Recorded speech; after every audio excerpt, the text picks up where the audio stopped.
रमता राम जपो रे प्राणी, अब तो सुन ले राम कहानी।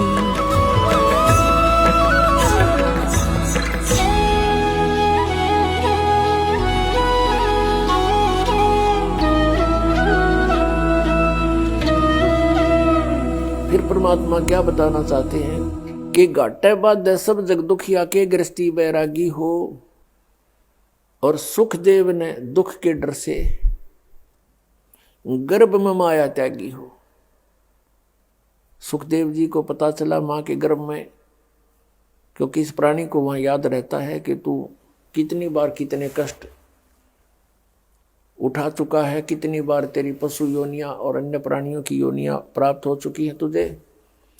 फिर ये कहता है, वहां रोता रहता है क्योंकि वहां घोर कष्ट होता है इसको, और कहता है भगवान अब के मेरा शरीर ठीक ठाक बाहर निकल जाए, आपको आजीवन याद करूंगा, कोई बकवाद नहीं करूंगा। अब मुझे सब याद है कि मैंने पिछले जन्म कितने खराब कर दिए। बाहर आते ही फिर इसके ऊपर ये तीनों गुण, रजगुण ब्रह्मा, सतगुण विष्णु, तमगुण शिव जी का एक एक इंजेक्शन लग जाता है तुरंत, और फिर ये अचेत हो जाता है।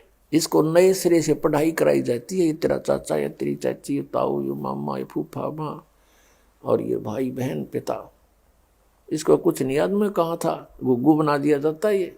फिर परमात्मा आते हैं इसको चेताने के लिए, इस बोली आत्मा को, तू कहाँ फंसा पड़ा है, इस झूठे सुख को सुख कह तू मान रहा मनमोद, ये सकल चबीना काल का कुछ मुख में कुछ बोध।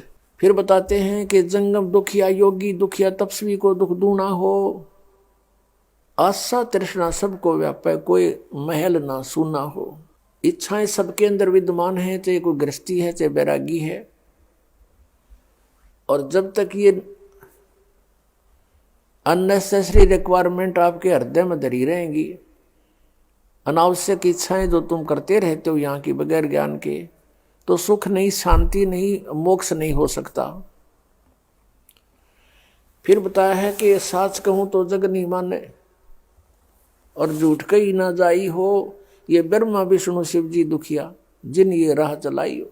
फिर बताया कि सुरपति दुखिया भूपति दुखिया, भूपति माने पूरी पृथ्वी का शासक, और सुरपति माने देवताओं का मालिक यानी इंद्र। सुरपति दुखिया भूपति दुखिया, रंक दुखी बपरीति हो। अब सारी पृथ्वी का शासक भी दुखी और देवताओं का राजा भी दुखी। फिर स्वर्ग में सुख कितना हो गया, कहां से हो गया। फिर क्या इसका निष्कर्ष निकाल रहे हैं परमात्मा कि कह कबीर और सब दुखिया, एक संत सुखी मन जीती हो। अब मन जीती संत कौन होगा, जो गुरु की मर्यादा में रहता है, उस वो मन जीती। वैसे मन पर काबू नहीं हो सकता, और परम पिता परमात्मा पूर्ण ब्रह्म की शरण में आने से, गुरु मर्यादा में रहने से इस मन पर विजय पाई जाती है। उसके लिए ये फाउल पॉइंट हैं जो आपको मर्यादा बताई जाती है।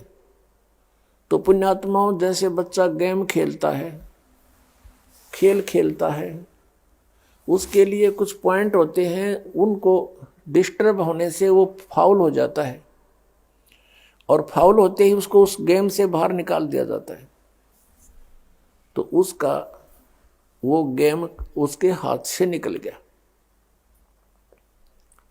तो इसी प्रकार आप जी परमात्मा के इस गेम में, इस गेम के प्लेयर हो, इस खेल के खिलाड़ी हो, आप जी ने सभी ने मर्यादा में रहना है, कहीं फाउल ना हो जाऊं।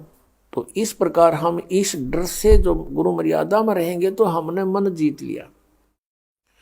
आप देखोगे आपके साथ में पड़ोस में विवाह हो रहा है बेटा या बेटी का,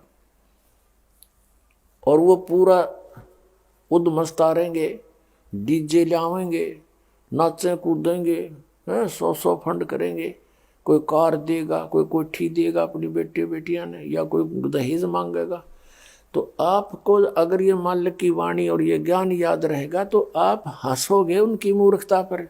कहते हैं ना जाने काल की कर डारे, किस विध ढल जा पासा वे, और जिना ते सिर ते मौत खुड़क दी उन्होंने केड़ा हंसावे, यहाँ क्या पे खुशी मनावे।